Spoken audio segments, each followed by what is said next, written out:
오늘은 김광규 시인의 나뭇잎 하나, 촛불 하나가 아니라 나뭇잎 하나라는 시에 대해서 살펴보도록 하겠습니다. 이 작품은 산을 오르내리면서 문득 인식하게 된, 그러니까 이 나뭇잎이 없다가 생긴 건 아니겠죠. 늘 있었어. 늘 있었는데 그동안은 관심이 없었어. 몰랐어. 그냥 무의미하게 지나간 거죠. 그러다가 문득 인식하게 되고 그 변화 과정을 통해 생성에서 소멸에 이르는 무엇과 자연의 섭리와 그 다음에 그걸 통해서 인간의 삶에 대해서 성찰하고 있는 시이다. 그러니까 자연물을 통해 인간까지 올라가고 있네요. 무수히 피어있던 잎들이 하나 둘씩 떨어지는 모습에서 많은 인간들이 모여 살다가 제각기 외롭게 죽음을 맞이하는 모습을 연상하고 있습니다.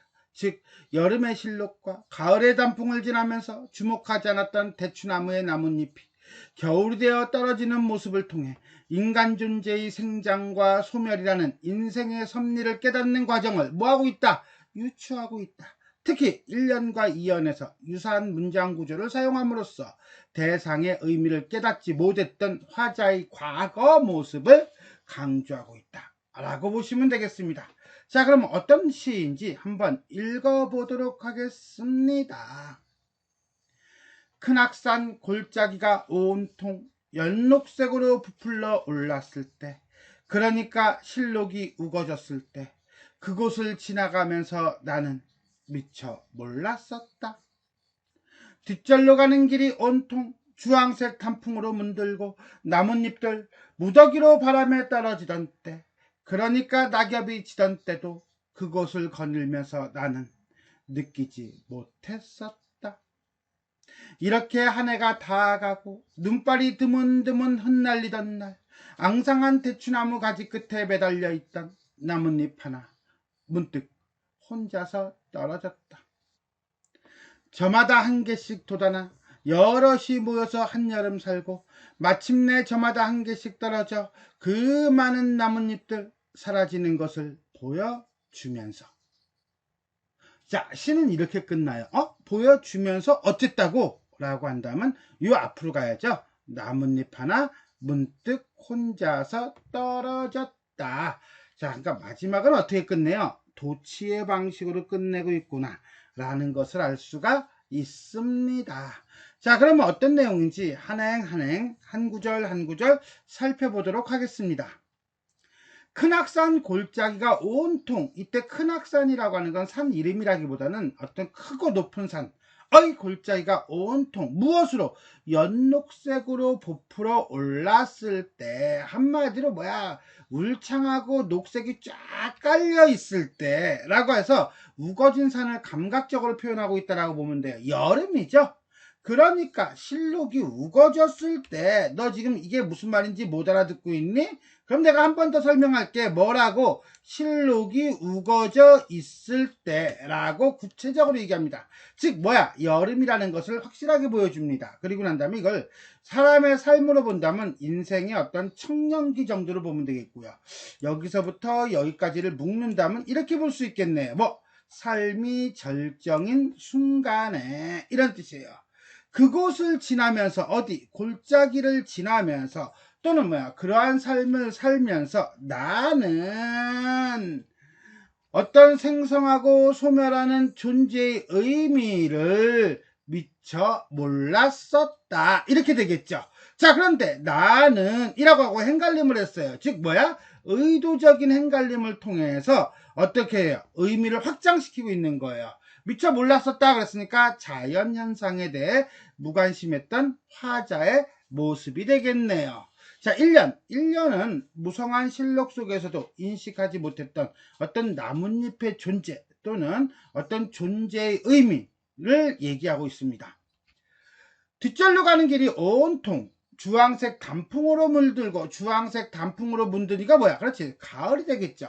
나뭇잎들이 무더기로 바람에 떨어지던 때, 그러니까 낙엽이 지던 때, 언제? 가을은 그렇죠, 작년기죠.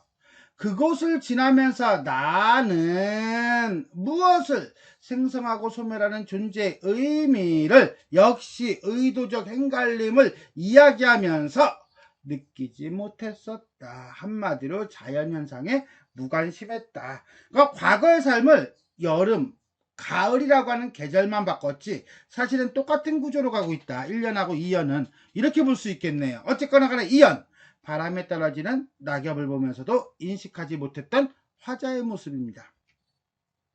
이렇게 한 해가 다 가고 눈발이 드문드문 흩날리던 날, 눈발이 드문드문 흩날리니까 언제야? 그죠? 윈터, 겨울이죠. 인생의 노년기가 돼요. 그러니까 이거는 화자의 나이대라고 볼 수도 있을 것 같아요.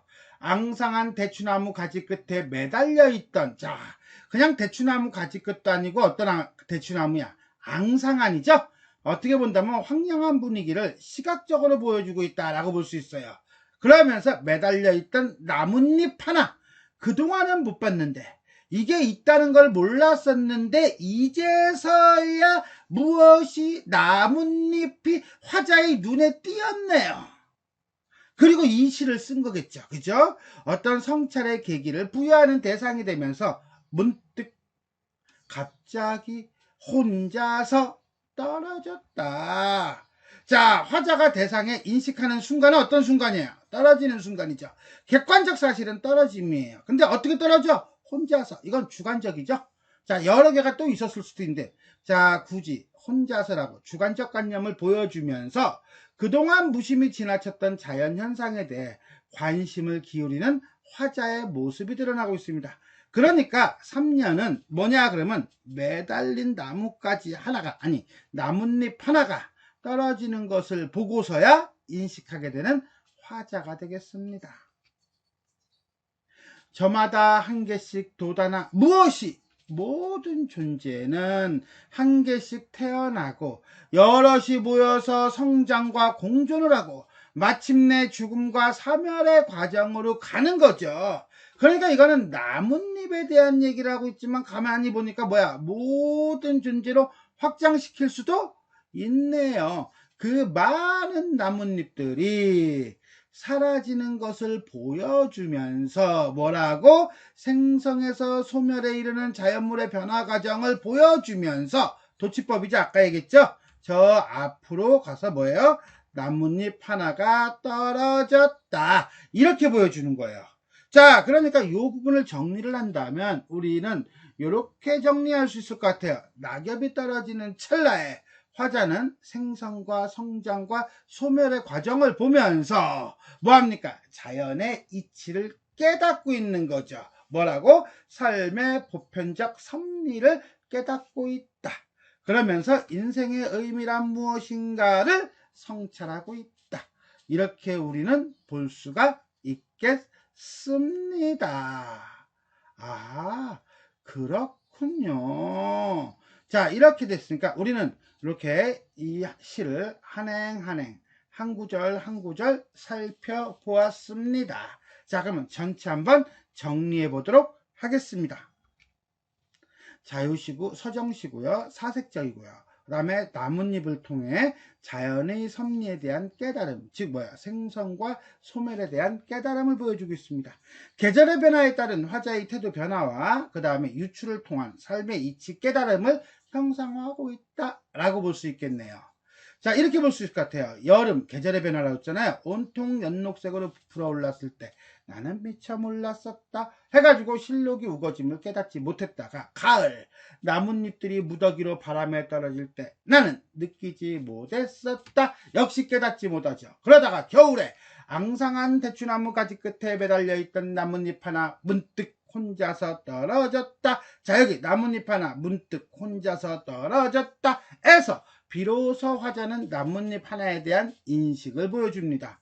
이렇게 계절의 어떤 변화에 따라서 화자의 어떤 세계를 바라보는 인식의 변화 과정을 보여준 다음, 저마다 한 개씩 돋아나 생성과 여럿이 모여서 한여름 살고 성장과 그 다음에 마침내 저마다 한 개씩 떨어져 소멸의 과정을 거칩니다. 이거는 단순히 나뭇잎을 보여주는 거라고 볼 수도 있겠지만 사실은 뭡니까? 나뭇잎이라고 하는 자연물을 통해서 모든 존재의 어떤 생장과 소멸, 생성과 소멸, 생장과 소멸이라는 삶의 섭리를 깨닫는다는 점에서 유추의 방법을 쓰고 있다 라고 볼 수 있겠습니다. 두 번째, 부사어를 사용하여 독자가 화자의 인식에 주목하게 한다. 이게 무슨 소리지? 자, 잠깐 봅시다. 자, 일단은 거리를 먼저 볼게요. 공간의 이동이에요. 공간의 이동을 통해서 대상과의 거리 먼저 보고 그 다음에 부사어에 대한 얘기를 하도록 할게요. 자, 이 거리라고 하는 건 로드가 아닙니다. 이거는 대상과 화자의 거리가 골짜기예요. 큰 학상 골짜기가 부풀어 올랐다고 했으니까 이거는 멀리서 본 원경이죠. 그러다가 뒷절로 가는 길로 바뀝니다. 공간이. 그러니까 요거는 조금 가까워졌죠. 그러다가 어디로 갑니까? 앙상한 대추나무에 나뭇잎 하나까지 봐요. 즉 골짜기, 길, 대추나무, 나뭇잎 하나라고 하는 대상이 바뀌면서 화자와 대상의 거리가 점점 가까워지고 있다는 거, 요거 하나 챙길 수 있을 것 같아요. 다음으로 부사어. 부사어는 뭐냐 그러면 이거예요. 그러니까 실록이 우거졌을 때 이렇게 한 해가 다 가고 마침내 저마다 한 개씩 떨어져. 이와 같이 그러니까 이렇게 마침내와 같은 부사 또는 부사어를 사용해서 독자로 하여금 화자의 인식, 어떤 화자가 대상을 바라보는 태도에다가 집중하고 있다 또는 집중하게 하고 있다 이렇게 보시면 되겠습니다. 자, 이렇게 해서 우리는 오늘 김광규 시인의 나뭇잎 하나에 대해 살펴보았습니다. 자, 지금까지 내용이 도움이 되셨다면 좋아요와 구독 버튼 눌러주시고요. 알림 설정 부탁드리겠습니다. 수고하셨습니다.